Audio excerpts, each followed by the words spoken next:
Hello, Terry. How are you this morning, my man? I'm doing okay. How about you? I'm doing all right. Earphone sounds a little funny over in that right ear over there. Okay, is that better? Yeah, I don't know. So maybe a little bit of water in there from showering between the headphone and the ear. I'm not sure. It just sounds a little muted. Yesterday, boy, oh man, two two two photos away from having a phenomenal end of the day. Sniff out a couple of bombs, and then what's interesting about that 5 horses, I don't know if you watched in that last race, that 5 horses odds as the race was approaching. It was all over the place. Wow. No, I didn't see that. It was like 5-1, then it went up to like 12-1, then it went like to 8-1, and went back to 11-1, and then like right before the gates open, went down to 5 or 6-1. So it dropped like from almost in half in terms of its odds. But this has been my curse lately. I haven't been able to put together. I've been handicapping well, just not putting together the winning tickets in our $100 challenge. But today we're going to I don't know. Today's going to be a fun day too at Gulfstream Park. A lot of questions to be answered by a lot of horses today there. That's correct. Yeah, it's a pretty wide open day to me. So yeah, it kind of looked like that. Maidens and things like that. For sure. Before we get cooking with the horse racing picks, last night with Julie and Sean, they had on jockey Jason Hoyes. Yeah, a young rider who just went from a exercise rider to a jockey. He's off to a decent start so far in his career. Terry, did you invite him to Golden Gate? I certainly did. Yes. Yeah, I know you did, Terry. And he thanked me. He thanked me. I'm sure he's looking for opportunities anywhere right about now, this stage of his career, no? Yep, he sure is. Yes, unfortunately, there will not be, because there's not any longer a show on Thursday nights. But one thing that does kick off today is probably going to get a lot of people's attention today, Terry, is the NCAA basketball tournament, right? Oh, yeah. Yeah. So our good friend Charles that comes on here, he took off this week. He sent along his picks. He is a college basketball aficionado, I guess, or claims to be anyway. So he gave me his picks for today that he's going to actually be betting while he's out in Las Vegas, as a matter of fact. So he's going to take San Diego State, the under in that game, it looks like. And it also looks like he's going to take San Diego State itself to cover the 5.5. So he thinks that game's going to go under, San Diego State under minus 5.5. He's also going to take West Virginia -2 against Maryland. So you might want to mark these down. In the North Kentucky and Houston game, he's going to go over, which is kind of interesting because the folks at Houston play tremendous defense. In the Colgate in Texas game, he's going to go under. He thinks that game's going to come in at 138. And then at Kansas Howard, he's going to take Kansas -22. That's a big number right there. But Kansas versus Howard. And Howard's probably one of the lesser ranked teams in the tournament, according to Ken Palm. Arkansas and Illinois, he's going to go in the under in that game. Thinks Arkansas is going to be the winner. It looks like that's it for the bets there for our man Charles today. So if you're going to do college basketball, keep those in mind. Also, our friends Picks with the Professor. There is a link in the description down below. The reason I started off with that is because I think the tournament's about to kick off right now. So all right. Yeah. So hopefully everybody's got their brackets filled out. Hopefully they've got all the winners. Got that. Warren Buffett used to have that $1 billion challenge. I guess he's not into that any longer. All right, Terry. So we're going to do Gulfstream Park today, starting off in race number 1. This one is 1 mile on the turf. I think there's 2 or 3 at this distance today. So pay attention to the opener. Might get a sense of what would happen or could happen in the other 2 at the distance, or at least there's another one at the distance. So far on the year, there's not really been any sort of running style advantage. 50-50 running styles win. 25% though go wire to wire, and the post positions are mostly fair. We like to do 1,000 simulations. That's where we take a look at the horses that how they might be at the quarter-mile marker. Then we also use the. Is everything all right over there, Terry? Yeah, there's. My wife's doing something in the kitchen. I don't know. I thought you were getting a fax or something. It's back in the 1970s. But in the first start, we also do 1,000 simulations for using the speed figures to find some value, perhaps with the odds. Terry, what do you see? Yeah, that 4 horses it looks like is going to get to that quarter pole first. It got lots of speed. The only other couple of horses in here are the 1 and the 3, and maybe a little bit from the 7. So I think I really think if there's no problems with the 4 getting out of the gate, nobody's going to beat 4 to the quarter pole. And then as far as simulated odds, the 5 has a pretty nice simulated odds. It's supposed to be a little over 1 even money, and it's listed on morning line at 6 to 1. And then the 7 has a small overlay. It's supposed to be around 2 to 1 on the morning lines, listed at 3 to 1. Indeed. And then we also like to take a look at what the race shape might look like. The 2 horses not going to participate today. So, a lot of these horses have shown that they don't want to get off to a really good start. The 4 horse is a pressure type, the P. So he's got a shot to get to the lead. In fact, a good shot, as you mentioned, Terry. He's got a plus 8-point advantage through the first quarter mile. I think the 4 horse is going to be your leader. As far as the race is concerned in shape, E's are pilots. EPs can be pilots or co-pilots. The P's are usually co-pilots. PCs can really run anywhere on the track, and your C's are closers. They come from coach and try to sneak their way into first class, Terry, or into the cockpit. Who snuck their way into your top pick? Well, I think that 4 is going to get that quarter pole, but that 8's going to catch it. So I think the 8's going to win this race. Victoria's Chief ran second versus similar in his last race. Drops in class today. He has the highest last speed rating and his best dirt speed, as fast as among today's starters. And then the 5 horse is my second pick, Health Guard. He is a closer who finished third in his only start, just missing by a neck. And his turf speed is actually fastest among today's starters. He's tied with the 8 horse. Number 7, Aaron, finished third versus Tougher on the dirt in his only start, but the breeding suggests that he will like the grass, and his dam has 1 winner from 2 starters, and one of those were a turf winner. And he has a bullet workout on March 9th. And then I like the 3 as my long shot. He is a high percentage winning trainer and jockey, and the longer distance may help. You're going to start off with a pick 5 today? Yes, I am. It's going to be the 5-7-8 with the 2-3-6 with the 5-7 with the 5-8-10 with the 4-6 and the 9 as a single in the 5th race. You singled the 9 yesterday and he won. Yeah, but yes, the rest didn't. Yeah, what was interesting about that was the 4 horse behind it was like the 3rd choice in the simulators. And I think it was like 6 to 1, 8 to 1, but it drifted up to 43 to 1 and made for a nice exacta. Yeah. I like in this particular spot here, the 7 horse, Aaron, as my first choice, was well bet in its Belmont debut. Going to get the first time Lasix here today. So maybe in that Belmont debut, something went wrong. Top pedigree, good workouts, as you mentioned, getting ready. But what's interesting to me is that Irad is not riding here for Todd Pletcher because he tends to ride a lot for Pletcher. Number 8, Victoria's Chief, probably going to be the betting favorite, I would suspect. Did tie for the top last race speed figure. But what downgraded the 8 horse for me was that it ran slower fractions at 7.5 furlongs last time out than it did in its previous race at 1 mile and a 16th. So a little regression. Number 3, For the Love of Art, closed and ran a little green in its last race. Got an okay workout since then, so maybe tightened up a little bit in terms of fitness and possibly better in the 3rd start after a layoff. And then there's that 4 horse, Ensign Skip, should be the pace setter. Has a really nice workout on February the 16th. 4 furlongs in 47-2 at Palm Meadows on that turf course there. That's a really nice get up over there, too. We went over there and visited Ken Sweezy when I was down in Florida. That's a pretty good workout there, Terry. I'm going to go 50-cent try 7-8 with the 3-7-8 with the 3-4-5-7-8 in the opener. In race number 2 at Gulfstream Park today, they're going to travel 5.5 furlongs on the all-weather track, Terry. 5.5 furlongs does favor early speed, even though it is on the synthetic Tapeta. 26% go wire to wire. 1 through 7 post positions play close to fair, although you do get a little bit of a bonus at 8 and out, Terry. Again, our simulator can give us a sense of what to see today when the race gets started where speed matters. Yeah, all these horses show some kind of speed, but the one with the most speed is the 3 and then the 7.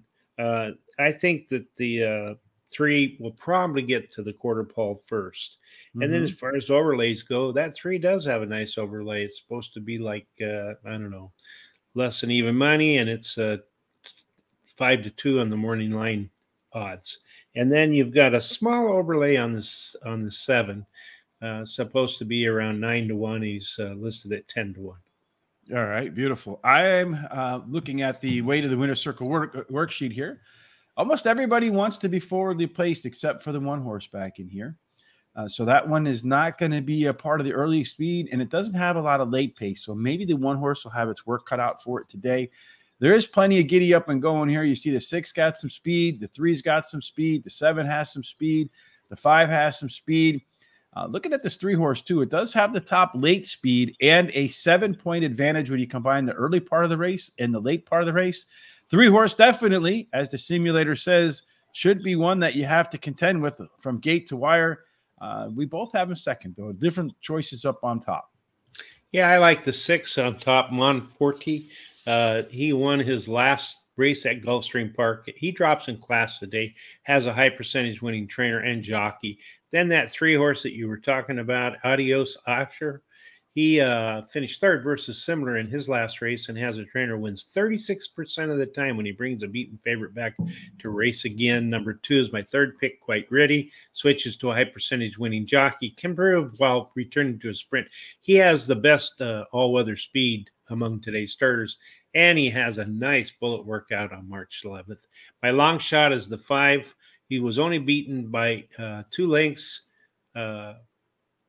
versus similar in his last start and has a high percentage winning jockey. I'm going to play a 50-cent pick 4. We use the 2-3-6 with a 5-8-10 with a 4-6, and then I'm going to single that 9 again in that last race. In that last leg. All right. Yeah. I like the 2 horse here as my top pick.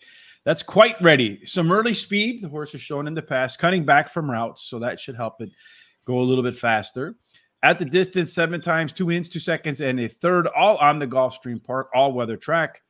But that March 11th workout is what stands out to me. Ran 3 furlongs at 35. It was the fastest of 39. And IRAD, I think, is going to get this one here today. Number 3, Adios Asher, been in the money 5 out of 6 at the distance, 2 wins, a second, and 2/3. First off the claim for trainer Cheryl Weinbach. She wins at 26% when she runs a horse out the first time after buying it versus 17% overall. Monforte is that 6 horse, the 3rd one for me, the first one for Terry.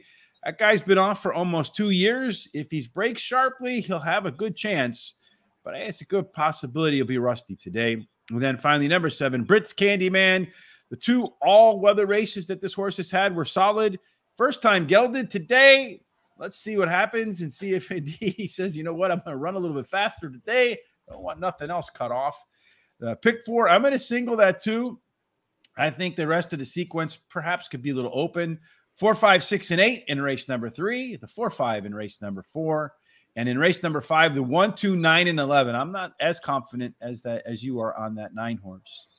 In race number 3, we did get a bunch of scratches. This one was going to have a whole lot of horses in it, but not as many. This is 5.5 furlongs. Maiden claiming 12,500 for a purse of 21 grand. As we mentioned, 5.5 furlongs on the all-weather, favors early speed, 26% go wire to wire. If you wear an 8 or out, which does come into play today, it can be beneficial. Terry, there's a lot of horses in here, most of the speed scratched out. That's right. There's looks like the 5, the 6, and the 1 has some speed, but there's not really any major speed in here. So it's really a toss-up of who's going to get to that quarter pole first. And as far as the overlays, the only really overlay I see is a small overlay for the 10. It's supposed to be like 7-2, and he's probably 9-2 on the morning line. So, yeah, this one is another one. I feel like it's pretty wide open. You have all of those also eligibles getting knocked out. So the 14 is out, the 16 is out, the 15 is out, the 12 and the 13 also taking a seat. Got some horses over here that I have squared off as never close, the 11 and the 6. But the 6, surprisingly, its numbers add up on paper. It's going to be a part of the early speed. In fact, with this particular race setup, could be the leader. Dropping in class, which is kind of interesting. You got a few of them that are dropping, the 2 horse, the 8 horse, the 9 horse, the 5 horse. 5 horse could be lone speed, but Lord knows he's going to get a lot of pressure from this whole group right here. Most that break okay, just can't hang on. This one, I feel like Terry is up for grabs. Even the never close horses have a chance to win in my book. So somehow we agreed on the first two, and with out of 3 out of 4 in a wide open race. Yeah, and it is wide open. And then, matter of fact, I think that if the 14 had got in there, that would have been surely the winner, but they scratched that horse, of course. The number 8 is my first pick. She finished 4th in her last race, but she has an excuse after breaking out at the start, and she has a high percentage winning trainer. Number 5, Good Talk, drops in class today and can improve at shorter distance. My second pick. My third pick is number 10, Kindness is Free. She has Junior Alvarado in the irons, and the blinkers are added. And then number 4 is my long shot, finished in the money in 3 out of 7 starts. And I'm going to play a dollar double. I'm going to use the 5, 8, 10 with the 4, 5, 6. I'm going to start with the 5 horse, Good Talk. This one is a maiden special weight dropper and going way down in class here. Been off for about a year and a half, but has really a lot of nice workouts and could end up being the lone E-horse as we saw in the Way to Winner Circle worksheet. The 8 horse, Macasa, a little better from race to race since its debut. Has a couple of maintenance workouts in between races. Number 6, you got to love the name, Murder Hornet. Weren't they like supposed to be like an invasive species, and I don't know whatever happened to them? But yeah, anyway, the Murder Hornet looks horrible on paper. The name sounds horrible just to begin with, but the numbers are number 1 when you look for the early pace, late pace combination. So maybe surprises here at a nice price. Number 4, Martha May Huvier.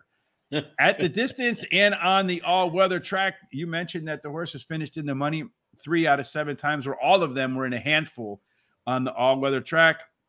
This race is wide open as can be, Terry.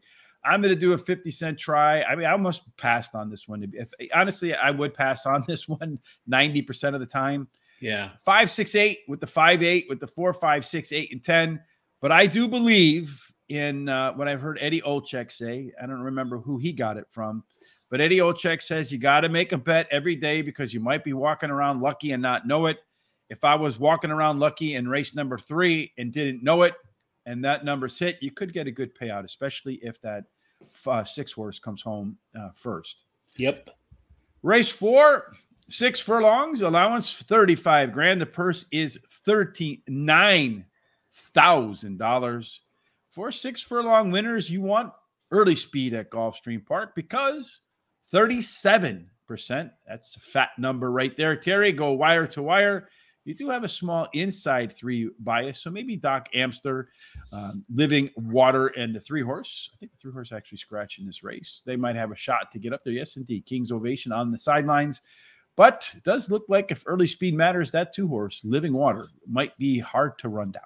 Yeah, you're right about that. The 2 and the 5 shows the most speed, but I think that 2 is going to get that quarter pole first. And then you got a small overlay on the 4. It's supposed to be just under even money, and it's just over even money as far as the morning line. And then the 5 is pretty nice, so almost double the odds. It's supposed to be like, I don't know, 8 to 5, and it's 4 to 1 in the morning line. So yeah, indeed. So it looks like you could get some value with Yes, I Am a Beast. In race number 4, all but the 1 have some similar late pace numbers. So looks like the early speed might be the one. Over here, you had the closer, the lone closer. This 4 sitting back here by itself as a PC horse.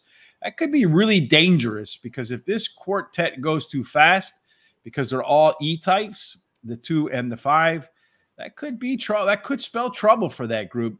The 5 horse actually has a +6 early pace plus late pace advantage, which means it could run the most complete race, Terry. Once again, we both see the same 3 horses at the primary candidates, just in reverse order. Yeah, I like that number 6 picking up the pennies first.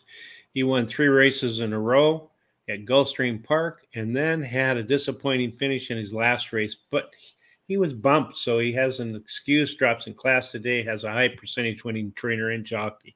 Now, if that 6 runs out of gas, that 4 is my second pick.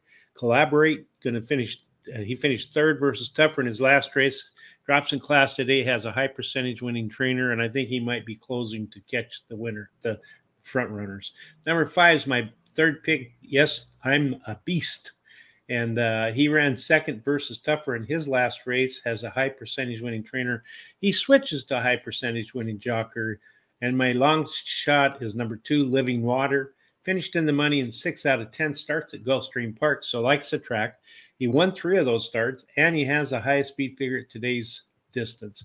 And I'm not going to make a bet in here. So you're going to pass. All right. I'm going to start off with the 5-horse. Yes, I am. I'm a beast. This one should be a part of the early speed, and also has that early race, late race advantage. So it should be the one that's the speed of the speed with the most late legs. Collaborate. Ran the top last race. Speed figure is going to drop in class and should up its game in the second start off a layoff. Those two, I think, will duke it out for 1 and 2. That's what the simulator says as well. Number 6, picking up the pennies, loves the distance. 7 times out, 3 wins and 3 seconds. Usually runs pretty well off the bench like today. And then finally, number 2, Living Water. It's another one that has some early speed, as we see in the simulation. Just a notch below, I think, the top 3 horses in this race. So I'm going to do a $1 trifecta box, the 4, the 5, and the 6, just to watch the 2 get the lead and fade only to 3rd. Right? Yep. All right. Race number 5. This one, Terry, is loaded with first-time starters. So we didn't do the way to couldn't do the way to the winner's circle worksheet. We also didn't do the simulations because, well, you can't simulate off of 0 because you're going to get 0 for an answer. So it is 5.5 furlongs on the all-weather track. Just a refresher. That means early speed. It means 26% to go wire to wire. It means if you wear an 8 or out, you do get a little bit of additional help from your post position. Let's just go straight to our picks, Terry. All right. This is your single in this wide open race. A lot of courage. I know, and that's something, huh? But I like this horse as my pick of the day. So, and actually my pick of the day is won 4 out of the last 5 shows that we've done. Anyway, Meet Me at the Beach. She ran second versus a great idea. Yeah. When there's snow flurries outside in Chicago. Well, not yet. It's kind of, it's supposed to be okay day to day. Yeah, well, that'd be nice. Anyway, she ran second versus Similar in her only start, and she just did a really nice time running. I watched that race. So, and has a high percentage winning jockey and has the best all-weather dirt speed all-weather track speed. She's got the fastest among today's starters. Number 3, our Fortune Cookie. Finished 3rd versus Similar in her only start and has a trainer who wins 23% of the races in all-weather races. And then number 1, Face the Music. She is a first-time starter whose dam has 5 winners from 7 starters and the breeding suits today's distance. Forever uncaptured. The added distance of today's race will benefit her, and blinkers are added is my long shot. And, you know, I'm going to play a pick 5. I'm going to single that 9. And the reason why is I think this is, as you said, a pretty open race. But so I think if that 9 can win for me, I'm going to get really good odds. And then I think it's going to probably be like I'm going to guess somewhere around. It's 5-2 morning line. Yeah. It just missed by a neck in its debut. It's gonna draw all the money. It ain't going off at 5-2. And if it goes off at 5-2 or higher, I would really, really be concerned about that horse then. I think it's going to be more like 6-5. Oh, I think more like 8-5 because there's plenty of horses in here. So we'll see. Anyway, I'm going to single it and then go with the 1-4-5. Then with the 1-7-8, I'm going to single the 5 in the 8th race. And then I'm going to use the 1-3-4-6-10 in the last race. And then I'm going to bet $8 to win on the number 9. All right, but you don't have that in your picks here, so we'll put I don't. 8 to win number 9. All right, so now we have it in there. Beautiful. Thank you. You're welcome. I like the 9 horse too, but barely as my top pick. It just missed in its debut. Was decently bet, which I like to see. But what I don't like to see is a horse hasn't had a workout between races, which kind of tells me that maybe the horse left that first race a little bit sore. And they couldn't work it again, which would really be a concern to me if that's the case in this spot. Number 1, Face the Music. I really like those workouts that the horse had on February 13th and February 19th. So maintenance workouts from there. And then number 11, Krabby. That's me sometimes. Not too often, though. But this one also has some nice workouts as a first-time starter for trainer Jose D'Angelo. who wins the first race, the debut, at a nice 20%. So at 1 out of 5 of his horses comes home the winner first time they hit the track. And then finally, number 2, another first-time starter for me, hits different. This one has another first-time starter. Some really good workouts in that mix as well. But I specifically like a workout that I had on January the 29th, which indicates to me that the horse has some ability. This is a wide open race. Again, another one I would probably pass on. I'm going to bet the 1-9-11 over the 1-9 over the 1-2-6-9-11 in my trifecta. That lack of workout on the 9 really does concern me a lot, Terry, because that is an indication to me that the horse didn't come out of that first race without a lot of soreness. I mean, I could be completely wrong on that, and it could have some unpublished works, but that is a concern of mine. Race number 6, 1 mile on the turf, likely opened up. Again, 50-50 in terms of running style. Post positions are fair, so you don't really gain any advantages at all in terms of track bias. But if you're looking for early speed, Calibrator will calibrate the early going. That's right. You're perfectly right about that. He's got a lot of speed, but so does that one. I mean, so does that 4. I'm sorry. Mm-hmm. And the 1 and the 4 will go for the rail. Go for the quarter pole first. But I think the advantage is for the 1 because he has the rail. And then there's a small overlay on that 1. Very small. He goes from just over even money to 8 to 5 to to maybe 9 to 5. So, and then the 8 has a really nice overlay. He goes from 5 to 2 to 8 to 1 on the morning line. So yeah, actually some nice value in this spot as well. In race number 6, as we jump forward because we didn't do race 5 in there, you do have we're in what race 5, right? What are we at? Race 5, 6, right? Yeah, right now we're on race 6. All right. So the one horse indeed has a tremendous early speed advantage, 11 points through 2 furlongs, so through a quarter mile. But that number spreads out to 20 points or 19 points through the half mile. Every 5 is roughly 1 length. So that could be as much as 4 lengths ahead of everybody else. That's a pretty big number. 7 horses scratch. It's going to get plenty of company from in here. All but the 3, 1, and 7 have a lot of similar late pace numbers. The 8 does have the best combination of early speed and late speed. My problem here is, Terry, is I feel like that one horse has too big of an early race advantage over the rest of the field for them to catch up. They could. Both of us don't think they will. Yeah, I like the 1 Calibrator a lot. I was between that one and the race before as my top pick of the day. And I actually wanted to bet some money on the 1, but I didn't have enough to do that. Anyway, he was beaten only a length and a half versus Tougher in his last start, and he drops in class today. His trainer wins 25% of the time in the second race that he runs a horse after claiming that horse. And then the 5 Bordertown likes the turf, finishing in the money 53% of his starts. He's won 18% of those starts on the turf. Number 4 is my third pick, Light Fury, drops in class today and has a high percentage winning jockey. And then number 6, Bob Marco. He finished in the money in both of his starts at Gulfstream Park, winning one of the starts, and he's my long shot. I'm going to play a 50-cent pick 4. I'm going to use the 1-4-5 with the 1-7-8. I'm going to single the 5 and the 9th, and then I'm going to use the 1, 3, 4, 6, and 10. Yes, and the wide open last race as well. I agree with you wholeheartedly on that. In the 6th race, Calibrator, I feel like, as I mentioned in the way to the winner's circle worksheet, just has too big of an early race advantage to possibly overcome. Yeah, if it's 3 or 4 lengths on the lead at the half mile marker and not really working hard, it's going to be tough for people to catch them. The 4 horse for me is the second choice, Light Fury, third after a layoff. It's going to drop in class after improving through the first half mile of its last start. Number 8, Call Kurt, does have, as we pointed out again in the way to the winner's circle worksheet, the top early pace, late pace combination in the field. And I feel like the trainer flipping to Tyler Gaffleone, kind of an indication that trainer Antonio Sano believes his horse is ready to win by upgrading jockeys. And I kind of look back to see if that was a pattern. Like he went to like the track's top jockey or one of the top jockeys when his horse was ready. And there's a couple cases I saw in the past performances where he made that exact move. And then finally, number 6, Bob Marco is my third choice. Was a tough call for me over the Bordertown horse, number 5.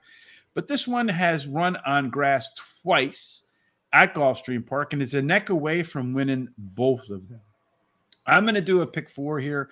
I'm going to single the one horse, Terry. I think its early speed advantage is going to be really hard to overcome. And then with the 2, 4, 7, 9 in the next race, the 2, 5, 7 in race number 8. And then they're going to close it out with the 1, the 3, the 4, and the 10 in race number 9. And I don't think this one horse is going to go off at 6-5 either. I think it's going to be like a 4-5 or 3-5 favorite. What do you think? 1-2. You think it's going to go off at 1-2? Yeah, just like, yesterday, that horse I really liked paid a lot less than I thought it would. Mm-hmm. It went off. I think it paid only $280 or something like that. So, yeah, I think they're going to really bet this one down. Yeah, just that early speed advantage is going to be way too much. I think it's going to be really hard for the rest of the horses to overcome. Whenever you see a horse that has that big of an in-race advantage over the rest of them, and the other ones are going to have to do something special to catch it, or they're going to have to run up front where they're not used to doing it, and they'll fade at the end. It just makes it a really difficult challenge for a lot of other horses in the race, unless someone just decides to go burn them, and then some closers come in. Anyway, in race number 7, 6 furlongs, maiden special weight of $84,000. Again, too many first-time starters, too many with just a few races to go ahead and simulate. At 6 furlongs, early speed wins. Again, we talked about 37% of the horses go wire to wire. There is a small inside 3 bias, which could be beneficial to a lot of horses that are trying their craft for the very first time, Terry. So in race number 7, we're going to get straight to our picks. We agree on the first one, and then after that, yeah, not so much. Yeah, it's a wide open race again. Yeah, the 7 is my first pick. She is a first-time starter. She has a sire who wins 16% of the races with first-time starters. The dam has 1 winner from 3 starters, and one of those was a stakes winner. This breeding suits today's sprint distance. Then number 8 is my second pick. She's awesome. She switches to a high percentage winning jockey, has a highest last race speed rating, and can improve while returning to dirt. And then number 1 is my third pick. She is a first-time starter whose dam has 2 winners from 4 starters. The breeding suits today's distance. I like number 3 as my long shot, Cindy Lou Who. She finished 3rd versus similar on the turf in her last race, and her early speed running style will help her chances, and I'm not going to make a bet here. Well, this 7 horse, a seed, you got Chad Brown, you have Irad Ortiz, 2 of the top people in the business, teaming up on a first-time starter that actually has some pretty good workouts. It's not going off at 5-2 either. And if it does go off at 5-2 or higher, I would be concerned as well. Number 2, I'm going with all first-time starters, by the way. Yeah. Meridama, I do like the January 27th workout, 4 furlongs and 48-3. It's a pretty stiff, good workout, getting ready. Number 4, Snow Princess is my third choice, another first-timer. The December 29th workout, 3 furlongs and 36-1, says that the 4-horse Snow Princess will have plenty early speed. Finally, number 9, Portage on January 29th. It worked out in 48-3 for 4 furlongs for our good friend Ken Sweezy. But I think this one's probably going to be slated for the turf. Looks like the turf breeding is better than the dirt breeding. So it might not win this race like the Tom horse, going to win. Nah, but in the money, yeah, that's the way I look at it. But circle this one, Portage, even if it runs poorly today on the dirt, and keep an eye out for it in your horses to watch for the first time the horse runs on turf. I'm going to do a trifecta, 2, 4, 7, over the 2, 7, over the 2, 4, 7, 8, and 9. In another race that's probably a pass race because the 7 is likely, probably what's going to win is the 7 is going to win at like 4-5 or something like that would be my guess. Just a guess, though, because there are first-time starters, and you never know what's going to happen, right? You don't know. Okay, race number 8 and the 9-card race. 9 race card, excuse me. 7 furlongs, optional claiming $75,000. Purse is $86,000 for these non-winners of more than 1. At 7 furlongs, you do want a lot of early speed, Terry, because 27% go wire to wire. Again, post positions are mostly fair. You do get a little bump if you wear an 8 or out. Not the case today because the 8 horse and the 1 horse are scratched. So it becomes a 6-horse field with the 7-horse Great Navigator going to navigate the lead early for sure. That's right. The 7, 2, and 5 have the most speed in here to the quarter pole. but I think the 7 has the most speed and will get there first. And then the overlays are the 2, supposed to be a little over even money. It's listed on the morning line at 2-1, and then our simulated odds on the 5 has it just under 2-1, and it's listed at 3.5 to 1 on the morning line, or 7-2. So we have the same 3 horses up front with the 5, the 2, and the 7. As we look at race number 9, there are a couple scratches. The 8 horse coming out probably added to the early speed. The 1 horse probably would have added to the early speed as well. All but the 1 and the 4 have some similar early pace, but the 1 being scratched out, that means the 4 is kind of by itself here as kind of the slowest one in the group, and only has the 3rd best late pace. Best late pace goes to the 2. This 7 horse over here is kind of interesting to me, though, because it is a closer. So it usually gets off to a little bit of a slow start, sluggish start maybe. But then at 4 furlongs, it has a +9 advantage. So that might be the one that's actually on the lead, Terry, when they get to the half-mile marker. If so, it might be tough to beat because it has shown it does have a little bit of late ability. We both have it, well, the first 3 horses in the same exact order. That's right. Well, I like that number 5, Ticking. He won his last race at Gulfstream Park, earned the highest last speed rating, and his best dirt speed is fastest among today's starters. And number 2, Gold Magic. He won his debut race at Gulfstream Park, and his best dirt speed is close to the average winning speed. Number 7 is my 3rd pick, Great Navigator. Ran 2nd versus Tougher in his last race, but had won his very first race and then drops in class today. I like his long shot number 4, Bank Frenzy, which everybody's doing right now. He has finished in money in 2 out of 3 Unfortunately, yes. Yeah. In 2 out of 3 starts during his career, winning one of those starts, and has a high percentage winning trainer and jockey. I'm going to play a $1 daily double with the rest of the money I have left. I'm going to use the 5 with the 1 and the 4. Although stocks are I'm sorry, 1 and 10. Stocks are up pretty big today, though, Terry. It must be that they're going to print more money and stop raising rates. Yeah, right? Wall Street's addicted to free money. Everybody gets rich up on Wall Street. They buy new homes in the Hamptons, and then the rest of us bail them out when the Wizards of Smart aren't so smart every 10 years or so. That's right. Yeah, they keep hardworking dopes. They keep printing that money, don't they? Yes, indeed. I wish I had one of those printing presses. We're trying to make our own printing presser with horses. Maybe number 5, Ticking, which did run the top last race speed figure and exploded at the end of its last race. The speed number was well above anything else that anybody else has put together in this field so far. It'll need to regress, which is possible, or the other ones are going to have to bump up their game a little bit. Gold Magic won its debut with ease, with the consistent effort from the beginning to the middle to the end of the race. And I really like to see that in debut horses where there's no fall off at the end, especially. I think that horse also ran some really sharp fractions in that race. So it's a really good indication that Gold Magic is a good horse. Great Navigator finished a second, well beaten second in a grade 2 in its second start after winning its debut. That grade 2 effort was its last race way back in July. But man, that horse has a ton of good workouts getting ready. I think the 5, 2, and 7 really are the trio to beat here. The 6 horse Street Swag, so far in both races, the horse has been well bet, so the public's kind of liked it a little bit. Gets first Lasix here, and since it's gotten that Lasix, the horse has a bullet workout in its last workout, prepping for today, bullet and go.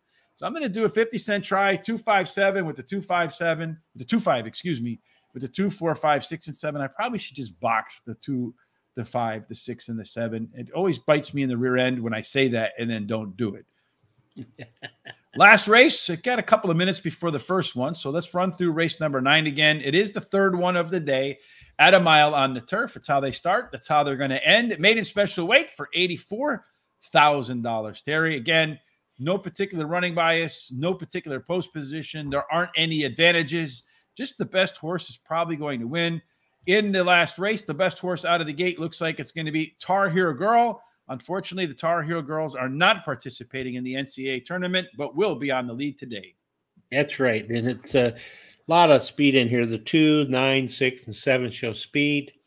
And I think it's going to be a race to the quarter pole between the 2 and the 9, of course. And I think the 2 has a little bit of advantage. And then as far as overlays go, that 1 has a nice overlay. It's supposed to be like 5-2, and it's like 9-2 on the morning line.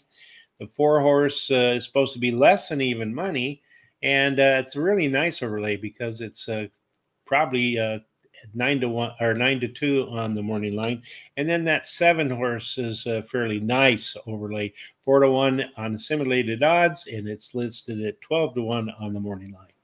Okay, and for the last time, as far as the way the winner circle worksheet goes, we do see that the 11-horse, the also eligible, is not in. You got the 8-horse in here this time around. The Never Close horse didn't get any love.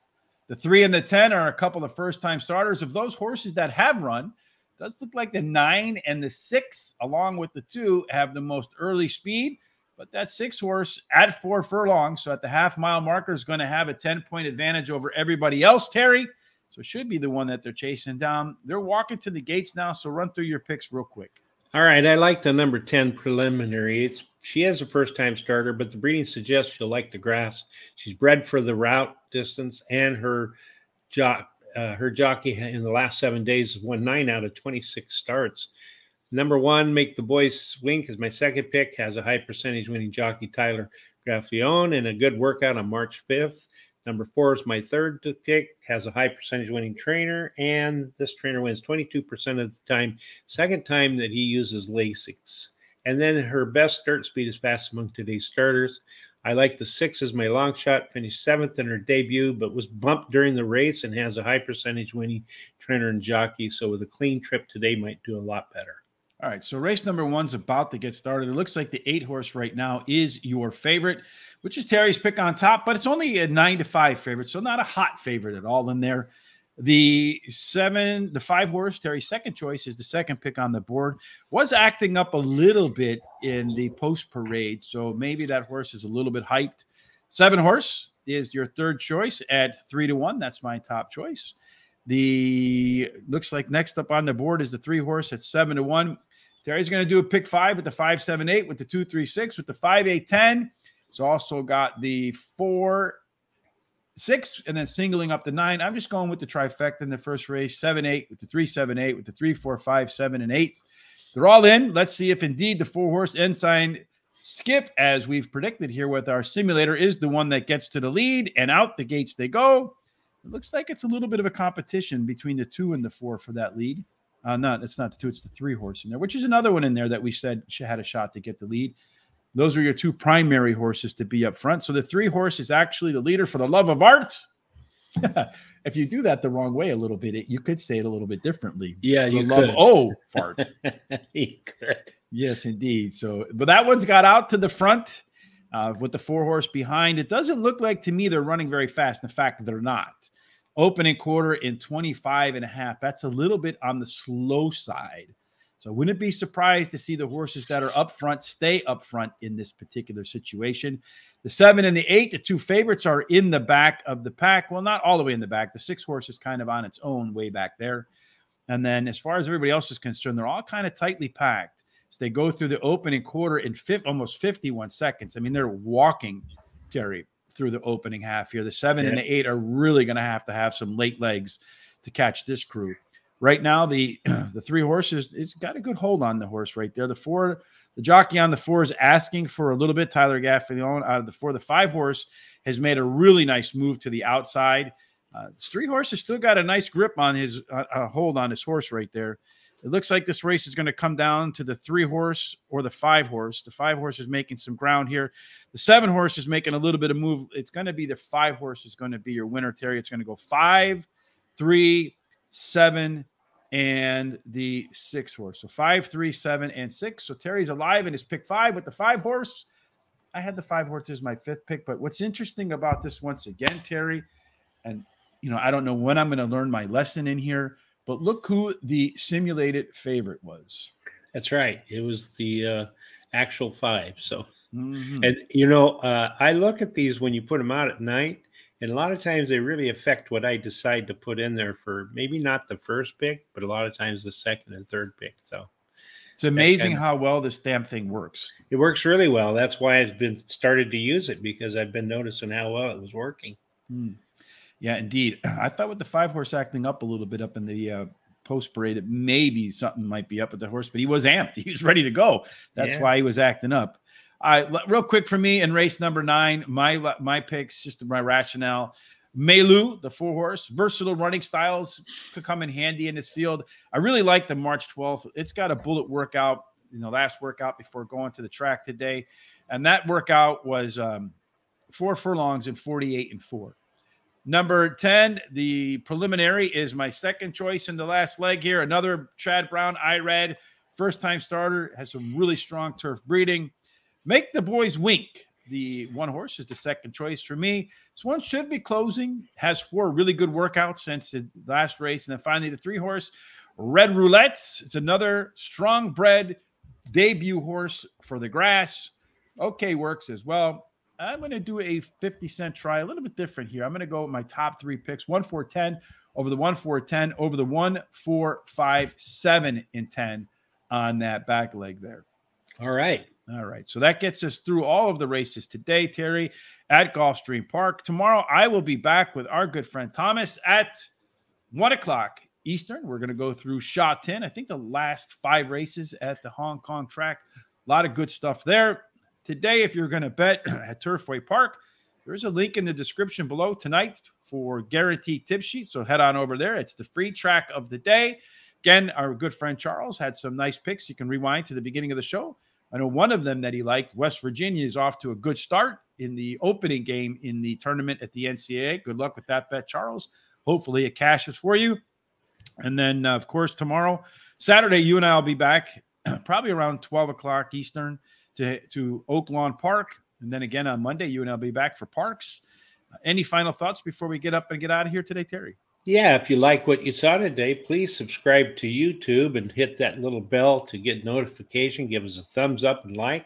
Go to our social sites at Twitter, Facebook, Instagram, and TikTok, and give us likes and also share us with other people. Gives us thumbs up, and let people in your family and your friends know about it. If you like what you see here, they probably will too. Yes, we do. We appreciate the thumbs up. We appreciate you spending time with us. And hopefully today on this Terry Trifecta Thursday, we all get the God's grace. And no matter what we do, Terry, it ends up in one place. And that can only be the winner's circle. Absolutely. Thanks for joining us. Look forward to seeing you tomorrow for Sha Tin. And on Saturday, back with Terry as we tackle Oak Lawn Park. Have a fantastic day. Good luck with all of your NCAA brackets.